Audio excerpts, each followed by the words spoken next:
ಈಗ ಬೆಂಗಳೂರಿನ ಇತರ ಸುದ್ದಿಗಳನ್ನ ಫಟಾಫಟ್ ಅಂತ ನೋಡೋಣ ಜಸ್ಟ್ 5 ನಲ್ಲಿ. ವರದಕ್ಷಿಣೆಗಾಗಿ ಗೃಹಿಣಿಯನ್ನ ಕೊಲೆ ಮಾಡಿರುವ ಆರೋಪ ಕೇಳಿಬಂದಿದೆ. ಗುರುಪ್ರಸಾದ್ ಹಾಗೂ ಕೀರ್ತಿ ನಡುವೆ 2 ವರ್ಷದ ಹಿಂದೆ ಮದುವೆ ಆಗಿತ್ತು. 35 ಲಕ್ಷ ಖರ್ಚು ಮಾಡಿ ಮದುವೆ ಮಾಡಿದ್ದು 400 ಗ್ರಾಂ ಚಿನ್ನಾಭರಣ ಹಾಕಿದ್ರಂತೆ. ಆದ್ರೆ ಇವಾಗ್ಲೂ ಹಣ ತರುವಂತೆ ಗುರುಪ್ರಸಾದ್ ಕಿರುಕುಳ ನೀಡ್ತಿದ್ದು ಕೀರ್ತಿ ನೇಣಿಗೆ ಶರಣಾಗಿದ್ದಾಳೆ. ಬನಶಂಕರಿ ಠಾಣೆಯಲ್ಲಿ ಕೀರ್ತಿ ಪೋಷಕರು ಕೊಲೆ ಆರೋಪದ ದೂರು ನೀಡಿದ್ದಾರೆ.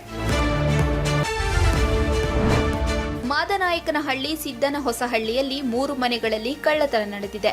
ಕಬ್ಬಿಣದ ರಾಡ್ನಿಂದ ಮನೆ ಬಾಗಿಲು ಮುರಿದು 4 ಲಕ್ಷಕ್ಕೂ ಹೆಚ್ಚು ನಗದು, 30 ಲಕ್ಷ ಬೆಲೆ ಬಾಳುವ 190 ಗ್ರಾಂ ಚಿನ್ನಾಭರಣ ಕದ್ದು ಖದೀಮರು ಪರಾರಿಯಾಗಿದ್ದಾರೆ. ಮಾದನಾಯಕನಹಳ್ಳಿ ಠಾಣೆಯಲ್ಲಿ ಪ್ರಕರಣ ದಾಖಲಾಗಿದ್ದು ಆರೋಪಿಗಳ ಪತ್ತೆಗೆ ಪೊಲೀಸರು ಬಲೆ ಬೀಸಿದ್ದಾರೆ.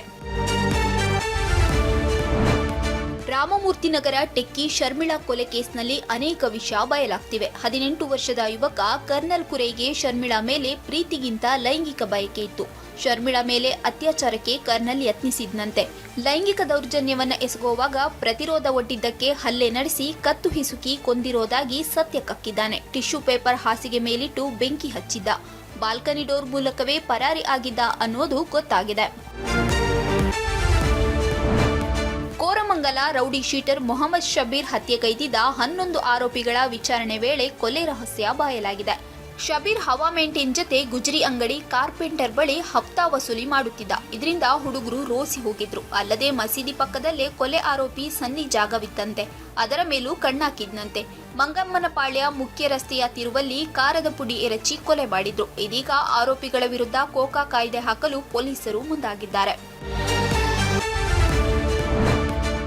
ಬೆಂಗಳೂರು ದಕ್ಷಿಣ ಜಿಲ್ಲೆ ಚನ್ನಪಟ್ಟಣದಲ್ಲಿ ಗಂಗೋತ್ಸವ ಕಾರ್ಯಕ್ರಮ ಆಯೋಜಿಸಲಾಗಿತ್ತು. ನಿನ್ನೆ ನಡೆದ ಕಾರ್ಯಕ್ರಮದಲ್ಲಿ ಡಿಕೆ ಶಿವಕುಮಾರ್ ಸೇರಿ ಹಲವರು ಪಾಲ್ಗೊಂಡಿದ್ರು.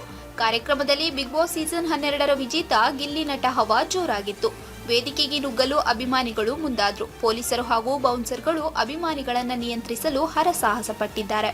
ಮೈಸೂರು ನಗರದಲ್ಲಿರುವ ವಿಷ್ಣು ಸ್ಮಾರಕಕ್ಕೆ ಗಿಲ್ಲಿ ಭೇಟಿ ನೀಡಿ ನಮನ ಸಲ್ಲಿಸಿದ್ದಾರೆ.